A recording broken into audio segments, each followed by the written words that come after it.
Before we do begin, I do want to say that it is absolutely insane to me that they would spend $645 million on Andor seasons 1 and 2, but they only spend about $90 million on the most popular Star Wars show characters in history of Star Wars, which is the Obi-Wan Kenobi show.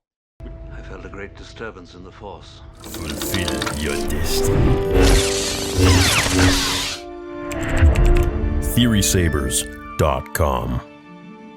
645 million spending on Star Wars show Andor. Is this legit? Who's the writer? Oh, good. It's not that dick. Hey. Disney has revealed that the cost of making Star Wars streaming show Andor has surged to $645 million after it spent a record $290.9 million last year on filming its second season, which will debut in... Okay, so in total, they've spent $645 million? It's true. All of it. On 2 seasons? I mean, I thought The Acolyte was expensive. Whew. It is the highest ever annual spending on a Star Wars production disclosed in Disney's public filings. The staggering sum eclipses the $280.7 million spent on Star Wars The Last Jedi, 11-month period to March 16, 2019. Likewise, it is higher than the $243.8 million cost of The Force Awakens, Disney's debut entry in the sci-fi saga, during the year ending November 15th, 2016. Remarkably, the cost of Andor's second season is set to soar even higher, as the $290.9 million was spent during the year to November 22nd, 2023, which doesn't even cover all of the shoot. Filming began in November 2022, but was suspended in summer 2023 due to SAG-AFTRA strike. It resumed in January this year and wrapped the following month, though this was far from the end of the story. Principal photography was followed by a year of post-production when many of the show's lavish effects were added to the footage. Okay, so they're writing all this stuff to basically justify the high expense. A New Hope was made with, I think, 1/10 of this amount. I think it was $28 million. Something like that. Oh, A New Hope cost $11 million. That's crazy. In contrast, Andor's first season was a force to be reckoned with. Its audience score of 87% on review aggregator Rotten Tomatoes, which, check this out. Yes, some businesses pay reviewers to write reviews that can affect a movie's Rotten Tomatoes score, according to AI Overview on Google. A PR firm called Bunker 15 paid critics to write positive reviews for the 2018 movie Ophelia. The firm paid lower-level critics $50 each to write positive reviews, and also lobbied one critic to change their negative review to positive. Some businesses pay reviewers to write reviews that can count towards a movie's Rotten Tomato meter rating. Rotten Tomatoes takes the integrity of its scores seriously and has the right to approve, reject, include, exclude, and remove critics, reviews, and publications at any time. Reevaluate tomato meter approved critics and outlets. Remove or suspend approval status for critics or outlets that no longer meet the criteria, or breach their code of conduct. Rotten Tomatoes collects reviews from critics who publish at outlets worldwide. These reviews are rated either fresh or rotten, which contributes to a film or TV show's tomato meter score. Interesting. Never take Rotten Tomatoes for face value. Never, ever, ever, ever. And if you do, always look at the audience score. But you know what's funny is they say the audience score is what's paid bots, but not the actual tomato meter, which is their critics. And what are critics? Paid shills for the most part. So uncivilized. Indeed, it scores even higher than any Disney Star Wars movies, with the exception of 2016 spin-off Rogue One, a Star Wars story, which also starred Luna. Andor's success came at quite a cost. So as you can see here, from October 2018 until November 2023, which was about a month ago, their total costs, were $644 million. It's about $645 million. Pre-tax loss, $129 mil. Tax credit, $130 mil, just about. And their net profit is $107,545. Of course, it's going to be much more than that. Productions filmed in the United Kingdom are subject to a far higher level of financial disclosure than their counterparts in the US, and there is good reason for this. The leading Hollywood studios shoot in the UK because its government reimburses up to 25.5% of the money they spend on filming there. To qualify for reimbursement, shows must pass a points test based on factors such as how many members of the production team are from the UK and how much of the post-production work is done there. Furthermore, at least 10% of the core costs of production needs to relate to activities in the UK, and in order to demonstrate this to the government, studios set up a separate high-end television production company, TPC, for each picture they make. Interesting. These are the nitty-gritties. And now let's talk about more so of the production costs and this and that. Before we do begin, I do want to say that it is absolutely insane to me that they would spend $645 million on Andor Seasons 1 and 2, but they only spend about $90 million on the most popular Star Wars show characters in history of Star Wars, which is the Obi-Wan Kenobi show, which was supposed to be a trilogy. Now, I spoke to Stuart Beattie, who was the original influence behind the Kenobi show. He was the guy that was going to make it a trilogy of films. And we've spoke on and off air, which you guys have seen. What he was going to do was beyond phenomenal. It would have been everything we wanted. Let me just say that. I truly believe that there is someone there at Lucasfilm or a bunch of people at Disney that really are not focusing on the right things. Now, I have a theory to this, a Star Wars theory. And I would say that the reason for them focusing so much absurd amounts of money on new projects that aren't tied to George Lucas, is simply, perhaps, maybe, because of royalties that they would have to pay on every project that they make regarding a legendary character that they would have to like give a crazy percentage or something to George Lucas.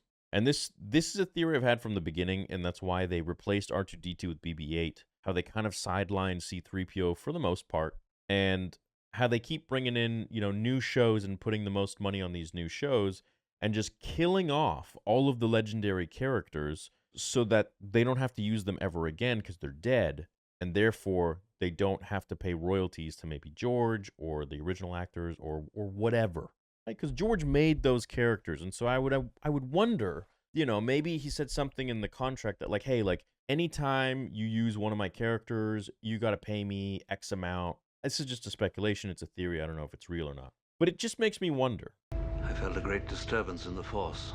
In what reality do you take 90-something million for an Obi-Wan Kenobi, Darth Vader, Anakin Skywalker show, but then you take $322.5 million per season of a totally new made-up show about a totally new made-up character? I just don't know, where does that make sense? How is this getting that amount of money? And how is The Acolyte getting about almost $300 million for that one piece of shit garbage season that we got? Power. The power. The power. Absolutely diluting and destroying what the Jedi were. Yoda, Plagueis, all of those characters making an absolute mockery of what George created. But yet the Kenobi show gets arguably the lowest funding of any Star Wars project. Make it make sense. Make it make sense. How does that make sense? It doesn't. It doesn't. There's something weird going on there. I have a very bad feeling about this. I just don't understand. How can you do that? How do you take this show, not only take the treatment that was amazing, the trilogy of films that would have put people in theaters, buying movie tickets, buying the popcorn, getting excited for it. How do you take that, dumb it down, make it into an ass of a show, completely dilute the characters, make it about fucking Reva and whatever, Leia,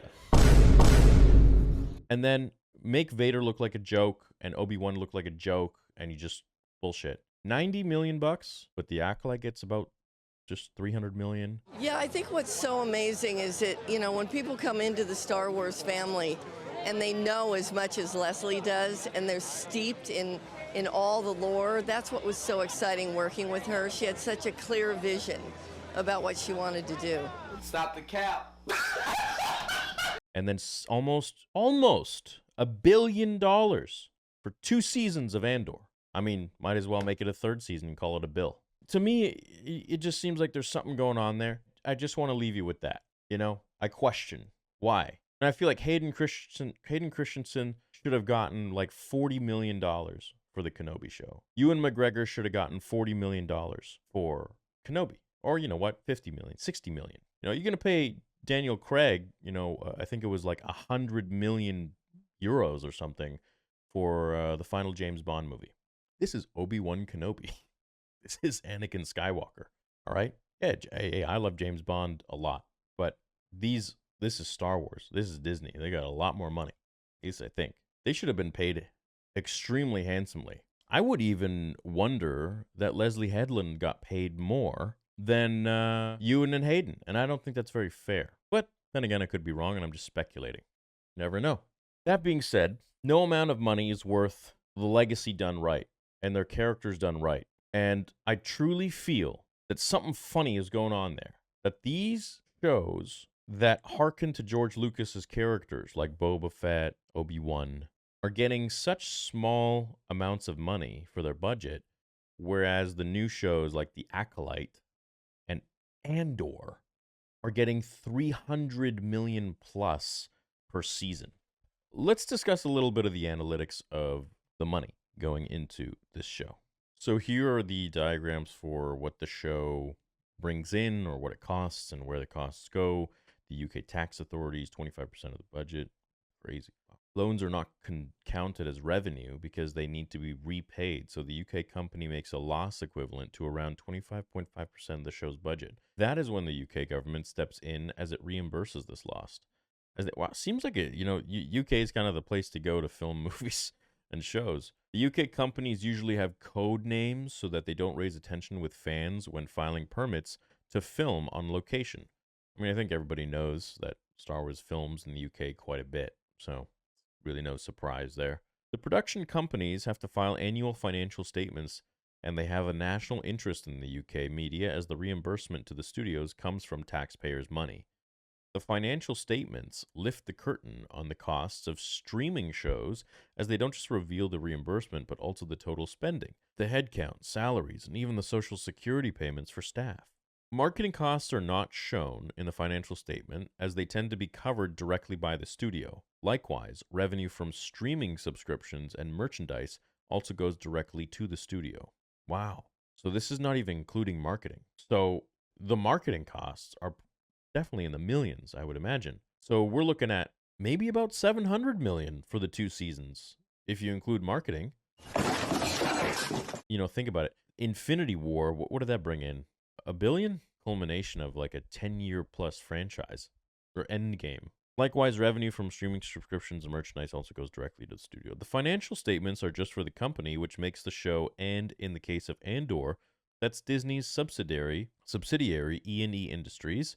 It was originally founded in October 2018 to produce a film about beloved Star Wars character Obi-Wan Kenobi.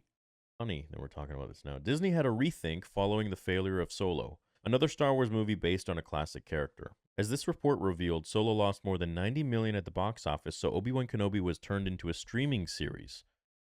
You guys are knuckleheads, man. Solo lost $90 million because you fired and scrapped the script, which cost you, I think it was like 200-something million, and you restarted from scratch, which cost you another 200-something million, totaling about 500 million. So if you didn't do that, you probably would have still turned a profit of maybe a couple hundred million. Maybe 90 million you would have made instead of lost. And I would say that's, just being conservative. You see what they do, man? This is like why they really have no grip on reality whatsoever.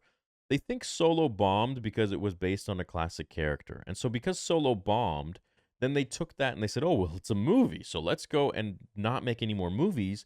Let's turn what Obi-Wan was going to be and turn it into a show. First of all, you can't compare Obi-Wan Kenobi and Darth Vader in a movie to Solo. I'm sorry. Han Solo fans, Han Solo's cool, but he isn't Obi-Wan and he isn't Darth Vader and he isn't Anakin Skywalker. All right? People don't care as much. I certainly don't. That being said, Solo didn't bomb because it was based on a classic character or because it was a movie. It bombed because of the abhorrence of The Last Jedi, and fans were pissed. They didn't want to support you anymore. That's kind of what happens, is that when you piss a fandom off so badly, where you kill Luke Skywalker and you just make a mockery of something that was so sacred, you're going to get people that don't care, right? And they're not going to support you on your next project. That's why you got to make sure you do everything right by the book. And if you don't, well, you're going to pay for it. Literally pay for it in this sense. But the problem is that they have people up there that don't understand Star Wars, And so they look at this as some sort of a weird supernatural experience. Well, Solo was a movie and it was a classic character. Well, we want to do a movie on a classic character. Solo bombed, therefore this formula will also bomb. So let's take this character, let's bastardize it, destroy it, turn it into a show, focus on made up new side characters that clickbaiting, not really what the show is about, and let's make it a show and hope for the best. They're so out of touch. They don't understand. They don't know what they're doing. They'll either drive Star Wars into the absolute grave and reinvent an entirely new fandom who will not be nearly as passionate beyond Star Wars. Because the fans that I see for Star Wars today are more so, yeah, there's some that really like it, the new stuff. Sure, great. Like it with all your heart. Majority of them that I see are mainly just virtue signaling. They're jumping on the next thing and virtue signaling something and then jumping onto another franchise or the next new thing for the week. I don't think they really give a shit about Star Wars. It's more so of I'm such a good person because I'm standing up for X, Y, and Z, whereas you're suffering from Amanda Stenberg syndrome where not liking a show has nothing to do with being X, Y, and Z. It has to do with not liking a show because it's bad.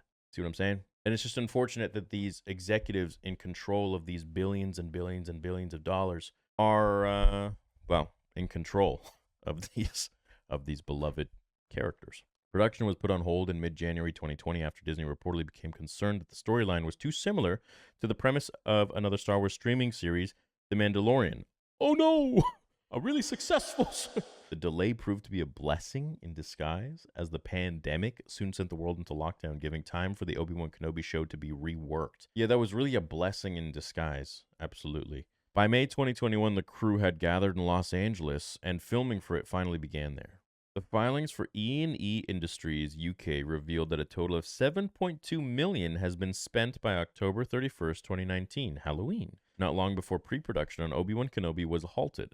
It is likely that more was spent on the show in the intervening time, but the bulk of the cost should show on the October 31 filings. How Disney spent $645 million on Andor. Who even wants to read this? That's just, that's all you need to know. $645 million. E&E Industries UK wasn't mothballed when Obi-Wan Kenobi was put on hold. Instead, it became the production company for Andor, which was shot at the historic Pinewood Studios outside London and on location across the UKA futuristic metro station in London, doubled for the Imperial Security Bureau on the alien planet of Coruscant, whilst the resort planet Neamos was actually a seaside town in the north of England.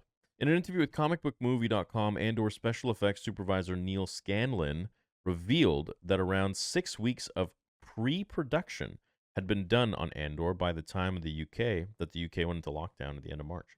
Filming was delayed repeatedly due to the pandemic, blah, blah, blah, blah, blah, basically just justifying where all this money went, when in reality, there is no reason why a show that, for the most part, doesn't have all that much CGI like Revenge of the Sith or any of the prequel films, which, as you know, the prequels had actually more real sets and miniatures than the original trilogy.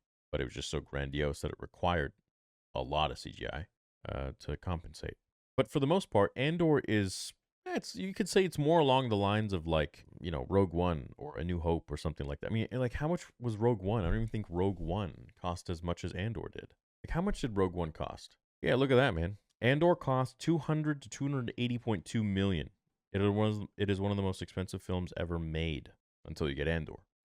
And The Acolyte costs more than that.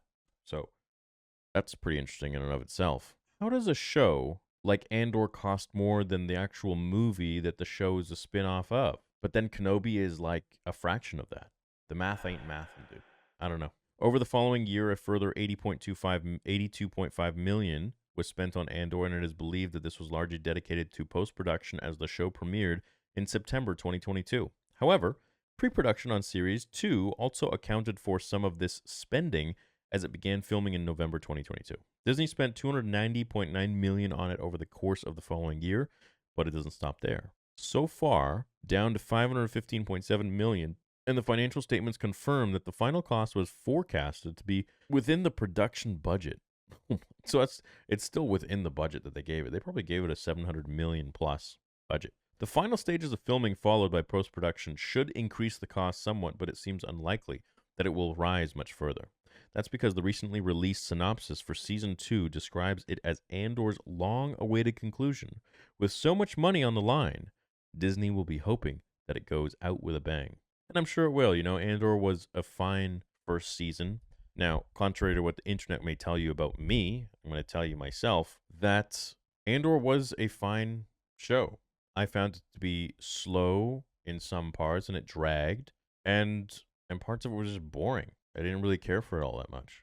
It was fine. There were parts that were cool, okay, but nothing's gonna give me the same excitement as, you know, Mandalorian season 1 and 2. And if you want to go back to real Star Wars, well, nothing's gonna give me the excitement of the first 6 films. But that's just a testament as to, you know, who's writing, who's directing, and what characters we're gonna be covering. So, anyways, I love you guys. I hope you have a great day. Let me know what you think about Andor season 2 costing almost over 700 million, I think, with marketing costs, because these aren't even including marketing costs and anything else that we may not be seeing that they may be spending in America, right? You have to also account for that. Whenever stuff needs to be touched up and, you know, they can't fly the whole crew or whatever, do something in the UK, they might just do it down in one of their studios in the States, and that's very possible just to get it done quick. You never know. Let me know what you guys think. Love you all. TheorySabers.com. Hope you have a great day, and may the force be with you always.